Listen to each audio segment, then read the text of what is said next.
Bonjour à tous, c'est Léo Duff. Aujourd'hui, à l'approche de la conférence des développeurs d'Apple, la WWDC qui aura lieu du 2 au 6 juin à San Francisco, nous allons faire le point sur les rumeurs concernant le nouvel iPhone, l'iPhone 6. Alors à moins d'un mois de la conférence d'Apple, que sait-on? Eh bien, tout. On sait tout.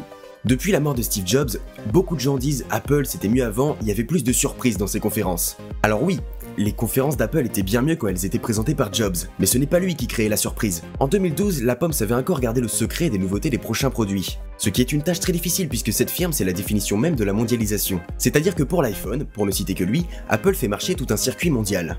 C'est à Cupertino en Californie qu'est basé l'essentiel du fruit de la création, où l'on donne naissance à la conception, au logiciel et au design. Une fois que le pépin de la firme a pris sa décision sur la structure même du téléphone, elle plante ses graines un peu partout dans le monde pour lui donner naissance. Oui, c'était assez philosophique, oui. Non, je n'ai pas de barbe. Mais ça viendra.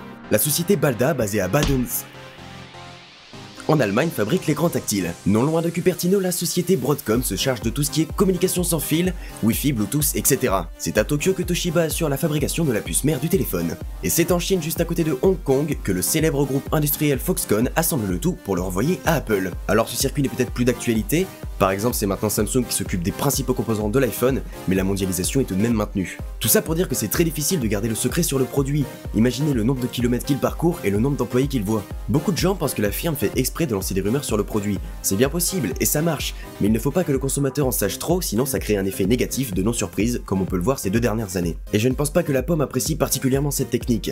Prenez un produit qui n'a pas bougé des États-Unis, qui a été assemblé à Cupertino, le Mac Pro. On n'en a pas du tout entendu parler. Ça a été la surprise totale, et quelle surprise cette poubelle de Dark Vador. Le problème c'est que plus ça va, plus on en sait. C'est normal puisque tous les sites d'actualité en parlent. C'est pas un reproche que je fais à ces sites, c'est logique. C'est avec ce genre d'article que vous générez beaucoup de visites. Mettez les mots rumeurs et iPhone dans le titre et c'est parti. Maintenant quand un nouvel iPhone approche, j'ai l'impression que c'est la nouvelle saison de Game of Thrones, obligé de tout faire pour éviter les spoilers. iPhone is coming. Non, c'est pas au blog que je reproche de trop en dire, mais plutôt aux consommateurs de vouloir trop en savoir. Faites ce que vous voulez, mais après ne venez pas vous plaindre de ne pas être surpris quand la pomme sort un nouveau produit. Vous ne vous plaignez pas que les meilleures blagues d'un film soient dans la bande-annonce. C'est pareil. Vous l'aurez compris, le but de cette vidéo n'est pas de vous informer des possibles nouveautés du prochain iPhone. Bref, dites-moi ce que vous pensez de tout ça dans les commentaires et n'oubliez pas d'aimer, de partager et de vous abonner. Merci à tous, c'était Léo Duff. Bon, sinon j'ai reçu l'iPhone 6 et c'est une belle bête quand même. C'est juste dommage qu'ils aient mis du Android.